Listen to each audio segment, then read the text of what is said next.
The rain came down in sheets over the city that night, hammering the windshield of a car that cost more than most people would earn in 10 years, and inside that car sat a woman who could buy the block she was stranded on and never noticed the dent in her fortune. Vivian Ashford Cole sat perfectly still behind the wheel of her stalled sedan, her manicured fingers drumming once against the leather, her jaw tight with a fury that had nowhere to go. The engine had died 3 blocks from the elevated highway, in a neighborhood her security detail would have called unsuitable, in a storm that had turned the gutters into rivers. She had dismissed her driver 2 hours earlier after a shouting match on the phone with her board, insisting she needed to think, needed silence, needed to be alone with the crushing weight sitting on her chest. Now she was alone in a way she hadn't planned for, in the dark, in the rain, with no one coming. She almost didn't see him at first. A tall man in a faded work jacket jogged out from beneath the awning of a corner store, hood pulled low, moving toward her car with a kind of unhurried purpose that startled her more than it should have. She locked the doors out of instinct. He knocked anyway, gently, and mouthed something through the glass she couldn't hear over the rain. When she finally cracked the window an inch, his voice came through low and even. "Pop the hood," he said. "Sounds like your alternator belt snapped." "I can take a look, no charge." She stared at him the way she stared at underperforming quarterly reports, searching for the angle, the catch, the thing he wanted. "I don't need help from a stranger in an alley," she said. "It's not an alley, it's 5th and Baldwin," he said, and there was the faintest curve of amusement at the corner of his mouth despite the rain running down his face. "And you're not exactly hidden, ma'am. Car like this parked here at night is going to draw more attention than a stranger trying to help you leave." That landed. She popped the hood. He worked fast, headlamp from his own truck angled across the engine, hands moving with the practiced confidence of someone who had done this 1,000 times, for 1,000 people, for far less thanks than he would get tonight. The belt was indeed snapped, and he didn't have a replacement on him, but he rigged something with a length of cord from his truck that would get her moving again if she drove carefully and didn't push the RPMs. He explained all of this without once glancing at the car's brand, without once asking who she was, without the faint calculation she saw in every other man's eyes when they realized what her name was worth. When he was done, soaked through, he shut the hood and knocked twice on it like a signal. She rolled the window down further this time and held out a folded stack of bills thick enough to make his eyebrows lift. "For your trouble," she said. He looked at the money, then at her, and something in his expression cooled just slightly, not with anger, but with a kind of quiet disappointment that unsettled her more than any boardroom insult ever had. "I didn't do that for money," he said. "Helping somebody isn't a transaction. Get home safe." He was already turning back toward his truck when she called after him, her voice cutting through the rain with more force than she intended. "Everyone has a price." He paused, glanced back over his shoulder, rain dripping off his jaw. "Then you've been talking to the wrong people," he said, and disappeared into the storm. She didn't get his name. She told herself it didn't matter. She drove home on the makeshift belt with her heart doing something strange and unfamiliar in her chest, and she did not sleep that night, not because of the board meeting waiting for her in the morning, but because a stranger in a parking lot had refused her money and she could not, for the life of her, understand why that refusal felt like the first honest thing anyone had said to her in years. Across town, in an apartment above a laundromat where the radiator clanked and the paint peeled in the corners but the rent was somehow always paid, Marcus Reed hung his soaked jacket by the door and checked on his daughter before he even changed his shirt. Amara was 6 years old and fast asleep with one arm flung over a stuffed rabbit missing an ear, her homework folder still open on the small kitchen table where she'd left it, careful cursive letters spelling out her spelling words for the week. He smiled at the sight of it, tired as he was, and eased her door shut so the hallway light wouldn't wake her. Marcus worked at Delgado's auto repair 6 days a week, sometimes 7 when the money got tight, and the money was always tight. He'd raised Amara alone since she was 2, after her mother decided that motherhood didn't fit the life she wanted and left one morning while Marcus was at work, taking nothing but a suitcase and leaving nothing but a note that said she was sorry and that she hoped he'd understand. He hadn't understood, not for a long time, but understanding had stopped mattering somewhere around Amara's 3rd birthday, when he realized his daughter needed a father who showed up, not a father who was still angry about being left. He was proud of the life they'd built, threadbare as it was. Amara laughed easily and loved fiercely and asked questions about everything, and every night he cooked her dinner from whatever was cheap and filling, and every morning he walked her to school before his shift because he refused to let her ride the bus alone at 6 years old, no matter how many extra minutes it cost him at work. Their bond was the one thing in his life that felt unbreakable, the one thing money had never touched and never could. But 2 weeks after the storm, that certainty cracked. Amara had been complaining of headaches for a month, dismissible things Marcus had chalked up to school stress or growth spurts, until the day her teacher called saying she'd fainted in the middle of a spelling test. The emergency room doctor who saw her that night used words Marcus didn't fully understand at first: a mass, an MRI, a specialist, a surgery that needed to happen soon, within weeks, not months, and by the time the doctor finished explaining, Marcus understood only one thing clearly. It would cost more money than he would make in 5 years of double shifts, and Amara didn't have 5 years to wait. He sat in the hospital parking lot that night with his head against the steering wheel, doing math that refused to add up no matter how many times he ran it, feeling for the first time in his adult life the particular shame of a father who could not protect his own child, not because he wouldn't, but because the world had priced his love for her beyond what his hands could earn. It was 3 days later, exhausted and gray with worry, that Marcus got a call from a number he didn't recognize, a woman's assistant asking if he would be willing to meet with Ms. Vivian Ashford Cole at a diner downtown. He almost hung up. He had no idea who she was. But the assistant mentioned a name that stopped him. She said Ms. Cole wanted to discuss the man who fixed her car during the storm on 5th and Baldwin, and something in Marcus's chest went cold and curious at once. The days between that phone call and the meeting were some of the longest of his life.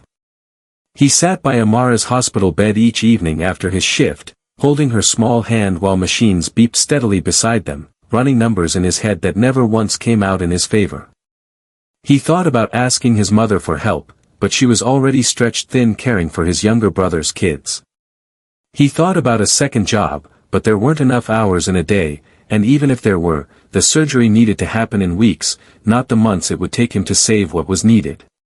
Pride had always been the one thing Marcus could afford, the one currency he'd never run short of no matter how empty his bank account got, and it cost him something real to admit, alone in that hospital hallway at 2 in the morning, that pride wasn't going to save his daughter's life. He met her the next afternoon. She was already seated in the back booth when he arrived, dressed down compared to what he'd later learn was her usual armor of tailored suits, though even in a plain black coat she looked like she belonged somewhere far more polished than a diner with cracked vinyl seats. She didn't waste time on pleasantries. "I had you investigated," she said, sliding a folder across the table before he'd even sat down. "I know about your daughter. I know about the surgery. I know you're $4,000 short on rent as of last month and that you've been late on it twice this year." Marcus felt his face harden, the old shame flooding back sharper than before. "That's none of your business." "It's about to be," Vivian said, unbothered. "I have a proposition. My grandfather's will contains a clause that threatens my control of Ashford Global unless I'm married within 90 days. My board is using the same clause to try to force me out, painting me as unstable, unmarriageable, a liability. I need a husband. Not a real one. A contract. 1 year, strictly on paper, no expectations beyond appearances at required events. In exchange, I will personally cover every cost of your daughter's surgery, her recovery, and set up an account that guarantees her future is never threatened by money again." Marcus stared at her for a long moment, the folder untouched between them. "You don't know me." "I know enough," Vivian said. "I know you refused money from a stranger in the rain because you don't believe help should have a price. I need someone I can trust not to want anything from me beyond what's written in the contract. That kind of integrity isn't common in my world, Mr. Reed. It's rare enough that I'm willing to pay for it." He wanted to say no. Every instinct in him rebelled at the idea of being bought, of signing his name next to hers on a piece of paper that reduced a marriage to a business arrangement, of moving his daughter into a stranger's house under false pretenses. But then he thought of Amara's face in the hospital bed, small and pale and trying so hard to be brave, asking him if she was going to be okay and watching his eyes for the truth before he could even answer. His pride had never mattered less than it did in that moment. He signed the contract 2 days later, his hands steady even though nothing inside him was. The mansion Vivian brought them to sat behind iron gates on a hill overlooking the city, all glass and pale stone and silence so complete it felt like the house itself was holding its breath. Amara, recovering steadily after a successful surgery that Marcus still could barely process gratitude for, wandered the halls those first weeks with wide eyes, touching nothing, whispering to her father that it looked like a museum, not a home. Marcus privately agreed.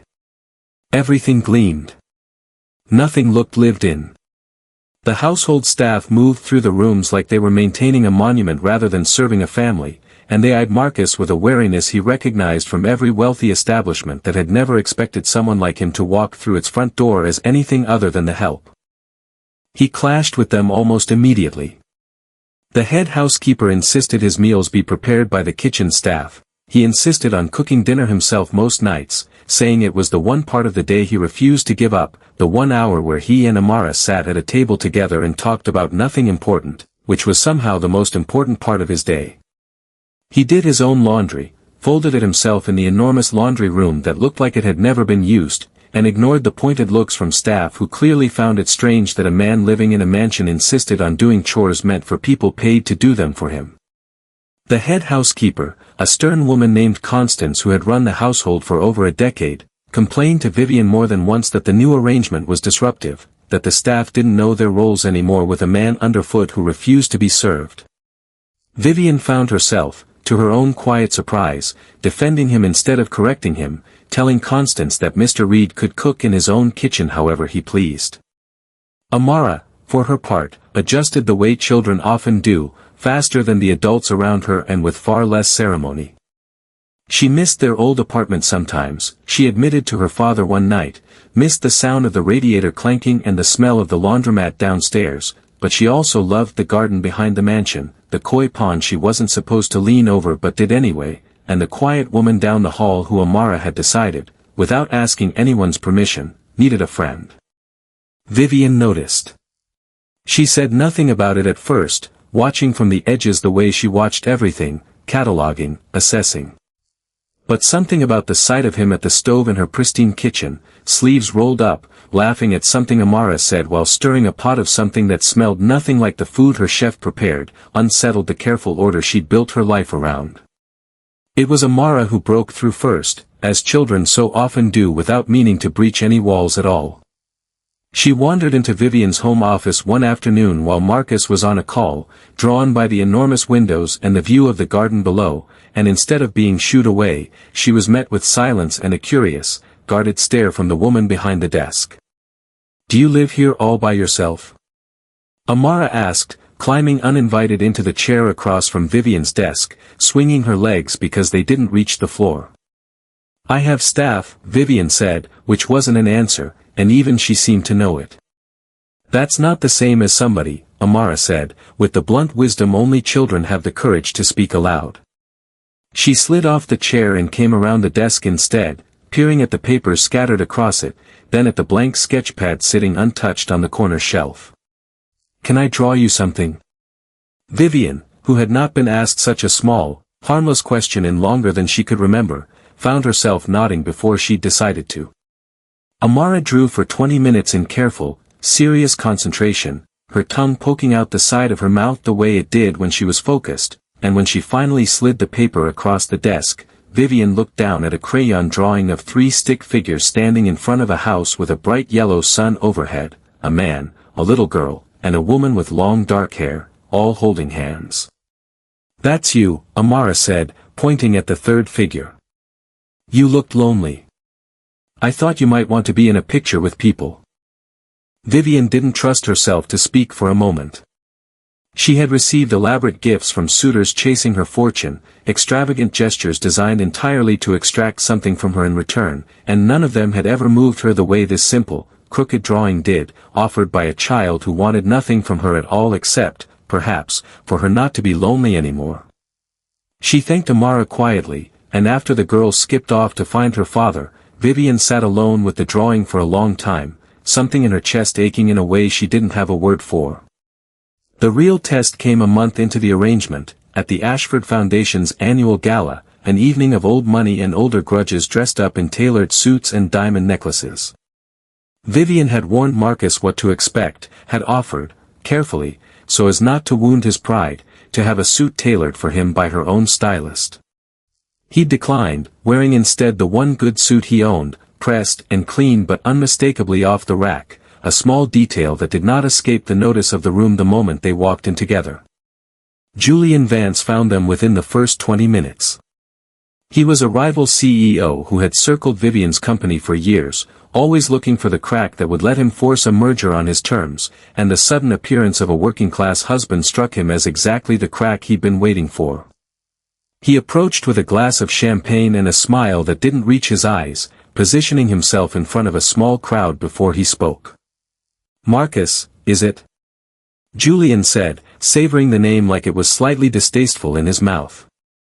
"Tell me, do you know your Bordeaux from your Burgundy, or is that a bit outside your usual range?" A few polite, cruel laughs rippled through the small audience that had gathered, the way sharks gather at the first hint of blood.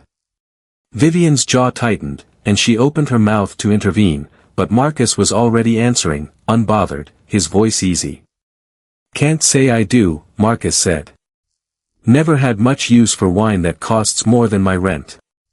But I can tell you the difference between a stripped bolt and a cross-threaded one blindfolded, and I'd bet that's worth more to you than you think, seeing as your driver's been complaining about your transmission slipping for 3 weeks now and nobody's fixed it because everybody around you is too scared to tell you the truth about anything." The laughter shifted instantly, no longer aimed at Marcus, and Julian's smile faltered as a few onlookers actually chuckled at his expense. He tried again, sharper this time, needling about Marcus's job, his neighborhood, the absurdity of a mechanic standing beside one of the wealthiest women in the country. Marcus met every jab with the same calm, unbothered honesty, never raising his voice, never reaching for cruelty in return, simply refusing to be shamed for a life he'd built with his own 2 hands. By the end of the exchange, it was Julian standing red-faced and humiliated in front of the crowd, and Vivian standing beside Marcus with an expression she hadn't worn in years, open, unguarded, and unmistakably impressed.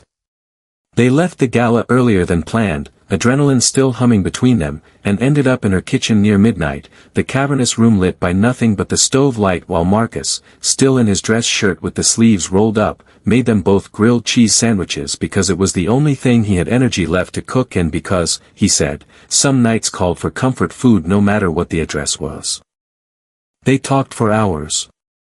Vivian told him things she'd never said aloud to anyone, about the loneliness of being raised to run an empire before she'd ever been allowed to simply be a child, about the exhausting calculus of never knowing if anyone wanted her or her name, about how her grandfather's love had always come with conditions attached, performance reviewed like a quarterly report.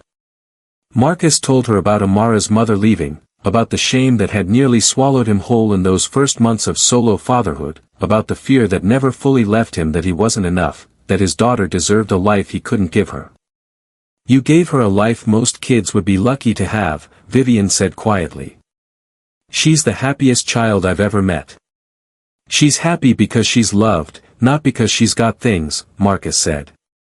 "I used to think I was failing her because I couldn't buy her what other kids had. Took me a long time to understand that wasn't the thing she needed from me." Vivian looked at him across the counter, the harsh boardroom clarity she wore like armor slipping away in the low kitchen light, and something between them shifted, quiet and undeniable, a wall coming down brick by brick without either of them quite deciding to let it. Julian Vance did not take his humiliation well. In the weeks that followed, he threw considerable resources into finding a way to destroy the marriage that had embarrassed him, hiring investigators to dig through Marcus's past with the kind of thoroughness usually reserved for hostile takeovers.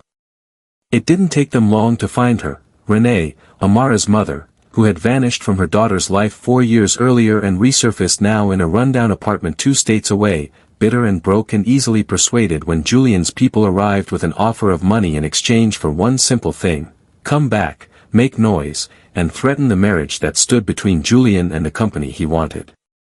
Renee showed up on a Tuesday afternoon, cornering Marcus and Vivian outside a restaurant with a photographer conveniently already in place to capture every second. She was loud, theatrical, playing the part of a wronged mother fighting for her child, claiming Marcus had trapped their daughter in a sham marriage for money, that he was an unfit father exploiting a rich woman for a payday, that she intended to sue for full custody, and exposed the entire arrangement for what it was. The photos and the accusations were everywhere within hours. Ashford Global's stock dropped 6% before the market closed. The board called an emergency session, citing reputational damage and questioning Vivian's judgment in terms that made clear they were circling for blood. One board member, a man who had opposed Vivian's leadership since she'd taken over from her grandfather, suggested openly that the marriage had been a reckless liability from the start, and that the company needed leadership less prone to what he called sentimental decision-making. Reporters camped outside the mansion gates, their cameras trained on the iron fence for any glimpse of the family at the center of the scandal. Amara, sensing the tension crackling through the house even if she didn't understand its cause, grew quiet and clingy, asking her father one night why the lady on the television had said mean things about him, and whether the mean things were true. Marcus told her they weren't, and held her until she fell asleep, but he lay awake long after, staring at the ceiling of a bedroom that had never quite felt like his, listening to Vivian's voice through the wall as she took call after call with her legal team, her tone growing thinner and more exhausted with each hour. He thought about the diner booth where he'd signed his name next to hers, about the promise he'd made to protect his daughter no matter the cost, and he began to understand that the cost of staying might now be measured in something other than money. Marcus watched Vivian's world crumble around them, watched the exhaustion and strain deepen in her face with every phone call from lawyers and board members, watched years of careful work threatening to collapse because of a scandal that existed only because he'd walked into her life. He made a decision the next morning, quiet and resolute, packing his and Amara's few belongings into 2 duffel bags while the house was still asleep, leaving a short note on the kitchen counter that said only that he was sorry, that he never meant to cost her everything she'd built, and that she deserved to have her life back. He was gone before Vivian woke. The house felt different that day, wrong in a way Vivian couldn't articulate even to herself. It was quieter than it had ever been, but not the peaceful quiet she'd once cherished. This was an emptiness, a silence with teeth. She wandered past Amara's old room and found the drawing still pinned to her office wall, 3 figures holding hands in front of a bright yellow sun, and she stood there for a long time feeling something crack open inside her that she'd spent 34 years carefully sealing shut.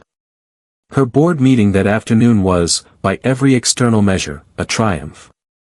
The scandal had resolved itself, the husband had left quietly, no messy divorce, no further embarrassment. Her position was secure. The stock had already begun to recover.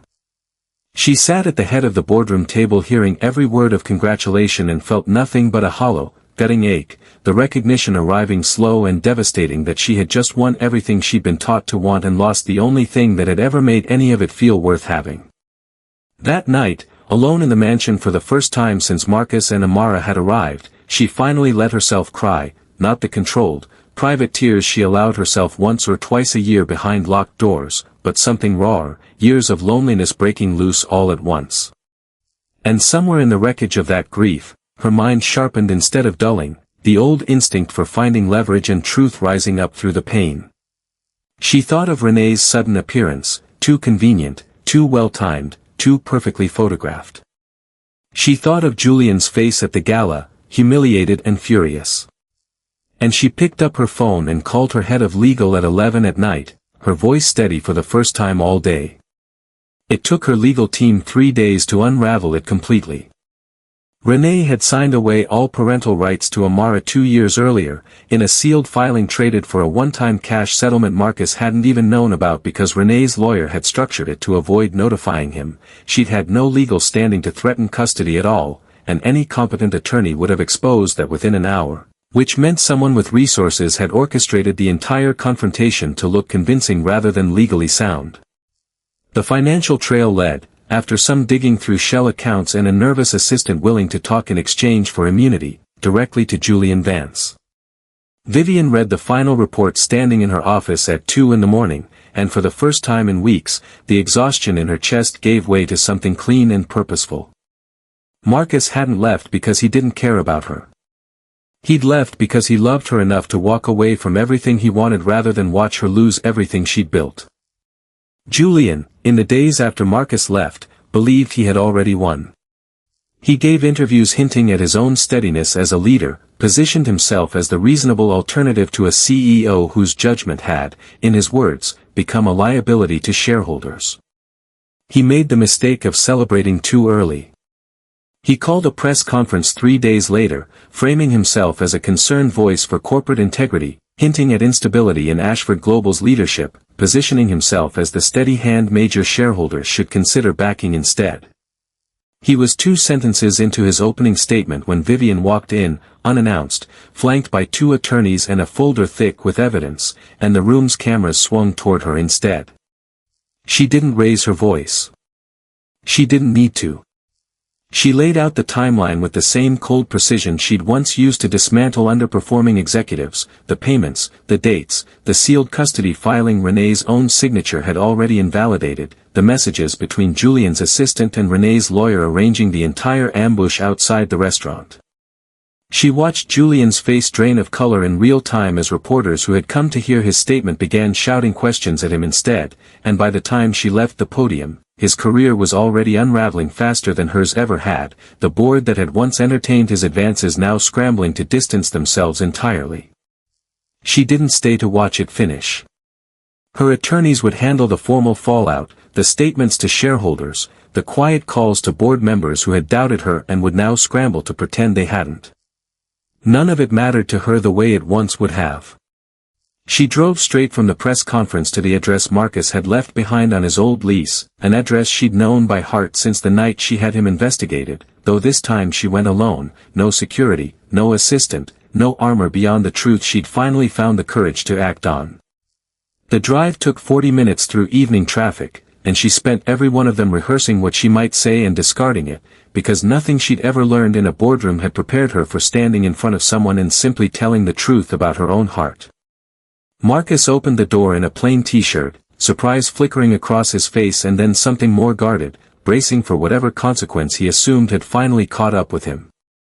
Behind him, Vivian could hear Amara's cartoons playing faintly from the small television, could see the familiar cramped kitchen where they'd started, the apartment that had never stopped being home even after weeks in a mansion. "You left without saying goodbye," Vivian said. "I left so I wouldn't cost you everything," Marcus said. "Figured that was the least selfish thing I could do." "It wasn't your cost to pay," Vivian said, and pulled the folded contract from her coat pocket, the same document he'd signed at that diner months earlier, and tore it cleanly in half in front of him. "I don't want an employee. I don't want a fake husband fulfilling a clause in a will. I spent my whole life believing loyalty had a price, that people only stayed as long as the arrangement benefited them. You proved me wrong every single day, and I was too afraid to say it until I almost lost you." Marcus stood in the doorway for a long moment, the pieces of torn paper on the ground between them meaning more than either of them could easily put into words. "I don't have anything to offer you that matches what you've got," he said finally, quiet and honest, the old pride still there but softened now, no longer a wall, just the truth of a man who had learned that love wasn't measured the way he'd once feared it was. "You offered me the first honest conversation I'd had in 15 years, in a parking lot in a storm," Vivian said. "You offered your daughter a home built on love instead of money, and you taught me that might be worth more than anything in my accounts. I'm not asking you to sign anything this time. I'm asking you to come home. Both of you. For real." Amara appeared in the doorway then, having heard voices, her face lighting up at the sight of Vivian standing on their front step, and she didn't hesitate the way the adults had, throwing her arms around Vivian's waist with the easy, unguarded love only children give so freely. Marcus watched the two of them, his daughter and the woman who had walked away from her empire's safety to stand on his doorstep, and felt the last of his pride dissolve into something far more durable. They moved back to the mansion within the week, though it didn't stay the museum it had been for long. Amara's crayon drawings began appearing taped to the walls of Vivian's office, then the hallway, then eventually the grand staircase itself, a gallery of childhood joy climbing higher every month. The household staff learned, slowly and without much choice in the matter, to accommodate a family that cooked its own dinners and left muddy sneakers by the door and filled the once silent halls with laughter that echoed off the marble floors like it belonged there all along, because it did now. Vivian still ran her empire with the same sharp mind that had built it, but she left the office earlier now, most nights, choosing instead to sit at a crowded little kitchen table eating whatever Marcus had made that day, arguing gently with Amara about vegetables, listening to stories about spelling tests and playground dramas that mattered more to her than any merger ever had.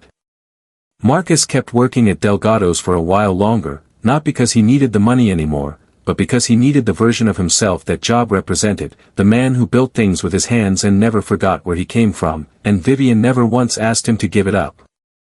On a warm evening months later, the three of them sat together in the mansion's garden, the same view Amara had once admired from a lonely office window, only now the house behind them was loud with the sound of a home actually being lived in, a television left on somewhere, laughter drifting from the kitchen where the staff had learned to cook alongside Marcus instead of around him. The particular chaos of a family that had chosen each other freely, without contracts, without conditions. Without a single dollar attached to the love that held them together. Vivian watched Marcus chase Amara across the grass in the fading light, the two of them collapsing into laughter near the garden's edge, and she understood finally, completely, the thing she had spent her whole life searching for without knowing its name. It had never been about being loved for her fortune or her name or her power. It had been about this, being chosen simply because she was worth choosing, and choosing them back with everything she had left to give. She walked out to join them on the grass, kicking off her shoes at the door the way Marcus always did, and for the first time in longer than she could remember, the richest woman in the world felt entirely, completely rich. Amara grew up in that house, and though the drawings on the walls eventually gave way to school photographs and later still to certificates and awards, the house never lost the warmth she'd brought into it that first year, the sense that it belonged to the people living inside it and not the other way around. Marcus stayed at Delgado's for 2 more years before opening a small garage of his own, one Vivian never so much as offered to fund, understanding by then that some things had to be built the way Marcus had always built everything, with his own 2 hands, at his own pace, on his own terms. And Vivian, who had once believed loyalty could only be secured through contracts and leverage and careful calculation, learned instead that it grew quietly, in kitchens and gardens and hospital hallways, in the small unspoken moments when 2 people chose each other again and again, long after any paper promising them to one another had already been torn to pieces and left behind.